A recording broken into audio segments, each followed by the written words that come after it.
আসসালামু আলাইকুম প্রিয় দর্শক সকলকে আমন্ত্রণ জানাচ্ছি আজ বুধবার 9 জুলাই 2025-এর খুবই গুরুত্বপূর্ণ শক্তিশালী লঘুচাপ ও গভীর নিম্নচাপ এবং বর্ষার মৌসুমের ভারী থেকে অতি ভারী বৃষ্টিপাতের বিশেষ গুরুত্বপূর্ণ আবহাওয়া আপডেটে। গেল কয়েকদিন ধরে লঘুচাপের প্রভাবে সারা দেশেই অব্যাহত রয়েছে একটানা ভারী থেকে অতি ভারী বৃষ্টিপাতের দাপট। ঠিক এরই মধ্যেই আবারও মেঘ বৃষ্টি নিয়ে দুঃসংবাদ দিচ্ছেন আবহাওয়াবিদরা। আজ থেকেই আগামী এক সপ্তাহ পর্যন্ত দেশের 8 বিভাগের 64 জেলার বিভিন্ন জায়গা সহকারে ভারতের পশ্চিমবঙ্গ, আসাম, মেঘালয়তে ভারী থেকে অতি ভারী বৃষ্টিপাত অব্যাহত থাকতে পারে। তো প্রিয় দর্শক, আজ এবং আগামীকাল ভারতের পশ্চিমবঙ্গ সহকারে বাংলাদেশের 8 বিভাগের 64 জেলার কোন কোন জেলাগুলিতে আবহাওয়া কেমন থাকবে বিস্তারিত আপডেট থাকছে এই ভিডিওটিতে। অবশ্যই শেষ পর্যন্ত দেখতে থাকুন। কে কোন জেলা থেকে দেখছেন কমেন্ট করে জানিয়ে দিন। প্রতিনিয়ত আবহাওয়ার খবর পেতে আমাদের ইউটিউব চ্যানেলটিকে অবশ্যই সাবস্ক্রাইব করে রাখতে ভুলবেন না। প্রিয় দর্শক, প্রতিদিনের মতো শুরুতেই আমরা এ পর্যায়ে চলে আসলাম মেঘলা মোডে। শুরুতে আমরা দেখব এই মুহূর্তে বঙ্গোপসাগরে যে লঘুচাপ তৈরি হয়েছিল সেটি কোথায় অবস্থান করছে। তো এর জেরে কোন কোন অঞ্চলগুলোতে আজ ভারী বৃষ্টিপাত হতে পারে সে আপডেট দেখে নেব। তো দেখা যাচ্ছে এই মুহূর্তে রাজধানী ঢাকা বিভাগ থেকে শুরু করে খুলনা, বরিশাল, চট্টগ্রাম, সিলেট এবং ভারতের কলকাতা ও ত্রিপুরা রাজ্যের প্রত্যেকটা অঞ্চলে ভারী থেকে অতি ভারী মেঘমালা অবস্থান করছে। এমন পরিস্থিতি আজ রাত পর্যন্ত বিরাজমান থাকার সম্ভাবনা রয়েছে।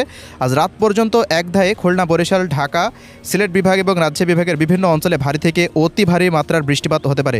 তবে রংপুর বিভাগ পুরোপুরি ব্যতিক্রম দেখা যাচ্ছে। রংপুর বিভাগে তেমন কোনো ভারী বৃষ্টিযুক্ত মেঘ কিন্তু এই মুহূর্তে আমরা দেখতে পাচ্ছি না। তো রংপুর বিভাগে আজ তেমন কোনো ভারী বৃষ্টিপাতের আশঙ্কা নেই। তবে প্রিয় দর্শক, আজ ভারতের পশ্চিমবঙ্গের 13টি জেলার উপর দিয়ে ভারী বৃষ্টিপাত হতে পারে। তবে উত্তরবঙ্গের কোনো জেলাতেই তেমন কোনো ভারী বর্ষণের সতর্কতা এই মুহূর্তে পাওয়া যাচ্ছে না। তো সারা দেশে আজ আকাশ অস্থায়ীভাবে আংশিক মেঘলা থাকতে পারে। তবে দেশের রংপুর বিভাগ ব্যতীত অন্যান্য বিভাগগুলিতে ভারী মেঘের আনাগোনা থাকবে। লঘুচাপের যে শক্তিশালী মেঘ তৈরি হয়েছে এই মেঘগুলো থাকবে। আগামীকালের আবহাওয়া পরিস্থিতিতে দেখা যাচ্ছে সকালের পর হতে আবারও ভারী বৃষ্টিযুক্ত মেঘ দক্ষিণাঞ্চল হয়ে দেশের মধ্যাঞ্চলে প্রবেশ করতে পারে। ওই মুহূর্তে বেশ কিছু অঞ্চলে ভারী বৃষ্টিপাতও হতে পারে। এবং উত্তরবঙ্গের দিকে আগামী 11 তারিখ বা 12 তারিখ পর্যন্ত আবহাওয়ায় তেমন কোনো পরিস্থিতি পরিবর্তন লক্ষ্য করা যাচ্ছে না। তবে প্রিয় দর্শক, আগামী 13 জুলাই বা 14 জুলাইয়ের পর হতে রংপুর বিভাগের দিকে স্বাভাবিক যে মৌসুমি বায়ু সেটা প্রবেশ করতে পারে। এজন্য রংপুর, ময়মনসিংহ ও সিলেট বিভাগে নিয়মিতভাবেই ভারী বর্ষার মৌসুমের বৃষ্টিপাত চলমান শুরু হতে পারে। এই হলো এই মুহূর্তের উপগ্রহ রাডারের পরিস্থিতি অনুযায়ী দেখা যাচ্ছে।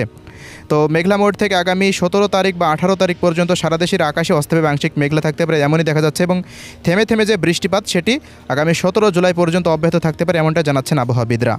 তো প্রিয় দর্শক, এ পর্যায়ে আমরা চলে আসলাম আজ বুধবার 9 জুলাইয়ের এই মুহূর্তের বৃষ্টিপাতের খবরে।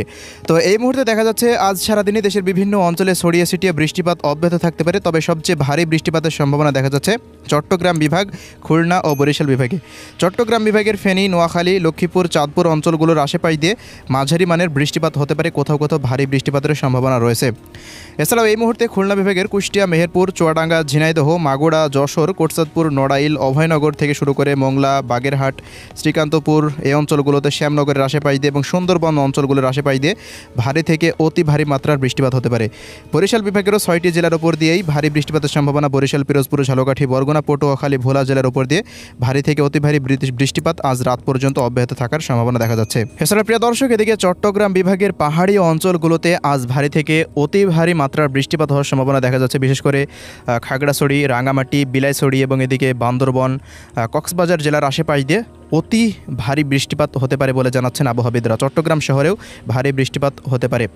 তবে তুলনামূলকভাবে ফেনী, নোয়াখালী, লক্ষ্মীপুর, চাঁদপুর এবং এদিকে কুমিল্লা, ব্রাহ্মণবাড়িয়া, হাজীগঞ্জ, লাকসাম, ব্রাহ্মণপাড়া, নবীনগর পর্যন্ত দেখা যাচ্ছে বৃষ্টিপাতের পরিমাণ কিছুটা তুলনামূলকভাবে একটু কম থাকতে পারে পাহাড়ি অঞ্চলগুলোর তুলনায়। পাশাপাশি এদিকে ভারতের ত্রিপুরা রাজ্যের আমবাসা, আগরতলা, আরামপুর, আইজল, শিলচর, কোলাই সব অঞ্চলগুলোর কোথাও কোথাও অতি ভারী মাত্রার বৃষ্টিপাত হতে পারে। জন্য সাময়িক বন্যা পরিস্থিতির সৃষ্টি হওয়ার কথা জানাচ্ছেন আবহাওয়াবিদরা। ঢাকার আবহাওয়ার রিপোর্টে দেখা যাচ্ছে ফরিদপুর, মাদারীপুর, বক্সেতপুর, গৌরনদী, এদিকে শিবচর, মুন্সিগঞ্জ, দোহার, ঢাকা, নরসিংদী, কাপাসিয়া, কটিয়াদি, কিশোরগঞ্জ, এদিকে গাজীপুর, টাঙ্গাইল, মানিকগঞ্জ, বাংশাহিল অঞ্চলগুলোর আশেপাশ দিয়ে প্রায় 20 থেকে 25 মিলিমিটার, কোথাও 30 থেকে 35 মিলিমিটার পর্যন্ত ভারী বৃষ্টিপাত হওয়ার সম্ভাবনা এই মুহূর্তে দেখা যাচ্ছে। এদিকে সিলেট বিভাগেও একই পরিস্থিতি দেখা যাচ্ছে। ঢাকার মতোই সিলেট, সুনামগঞ্জ, মৌলভীবাজার, হবিগঞ্জ জেলার ওপর দিয়ে 35 থেকে 40 মিলিমিটার পর্যন্ত বিক্ষিপ্ত বৃষ্টিপাত হতে পারে প্রতি ঘন্টায়। এদিকে ময়মনসিংহ বিভাগেও ময়মনসিংহ, নেত্রকোনা অঞ্চলগুলো এবং কেন্দুয়া, তারাকান্দা, ফুলপুর, নালিতাবাড়ির আশেপাশ দিয়ে 10 থেকে 20 মিলিমিটার পর্যন্ত বৃষ্টিপাত হতে পারে। শেরপুর, জামালপুর অঞ্চলগুলোতে তুলনামূলকভাবে বৃষ্টিপাতের সম্ভাবনা আজ কম থাকছে। এদিকে রাজশাহী বিভাগের পাবনা, সিরাজগঞ্জ, নাটোর, বগুড়া অঞ্চলগুলোতে ভারী বৃষ্টিপাত হতে পারে। তবে রাজশাহী, চাঁপাইনবাবগঞ্জ, নওগাঁ, জয়পুরহাট, আক্কেলপুর, আদমদীঘি, পাঁচবিবি অঞ্চলগুলোতে সামান্য বৃষ্টিপাতের সম্ভাবনা। রংপুর বিভাগের রংপুর, লালমনিরহাটের 2-1 অঞ্চলে বিক্ষিপ্ত বৃষ্টিপাত হতে পারে। তবে এদিকে দিনাজপুর, ঠাকুরগাঁও, পঞ্চগড়, নীলফামারী, দেবীগঞ্জ, জলঢাকা অঞ্চলগুলোতে দেখুন তেমন কোনো ভারী বৃষ্টিপাতের আশঙ্কা করা যাচ্ছে না। তবে পরবর্তী 3 দিনের মধ্যে এই অঞ্চলগুলোতে বিক্ষিপ্ত বৃষ্টিপাতের পরিমাণটা আরও কিছুটা বৃদ্ধি পেতে পারে। ভারতের পশ্চিমবঙ্গের আবহাওয়ার রিপোর্টে দেখা যাচ্ছে উত্তর ও দক্ষিণ 24 পরগনা, পূর্ব পশ্চিম মেদিনীপুর, ঝাড়গ্রাম, পুরুলিয়া, এদিকে নদিয়া, কলকাতা, হাওড়া, হুগলি, বর্ধমান থেকে প্রত্যেকটা অঞ্চলে, কাটোয়া, সিউড়ি অঞ্চলগুলোতে, আরামবাগ, কোলাঘাট, খড়গপুর, জামশেদপুর এর আশেপাশের অঞ্চলগুলোতে ভারী থেকে অতি ভারী মাত্রার বৃষ্টিপাত হতে পারে। তবে এদিকে মালদা, উত্তর ও দক্ষিণ দিনাজপুর এবং উত্তরবঙ্গের দার্জিলিং, জলপাইগুড়ি, আলিপুরদুয়ার, কোচবিহার, কালিম্পং অঞ্চলে তেমন কোনো ভারী বর্ষণের আশঙ্কা দেখা যাচ্ছে না। আসামেও মোটামুটি কিছুটা বৃষ্টিপাত হওয়ার সম্ভাবনা থাকছে আজ। তো এই ছিল আজকের সংক্ষিপ্ত আবহাওয়ার রিপোর্ট। আল্লাহ হাফেজ।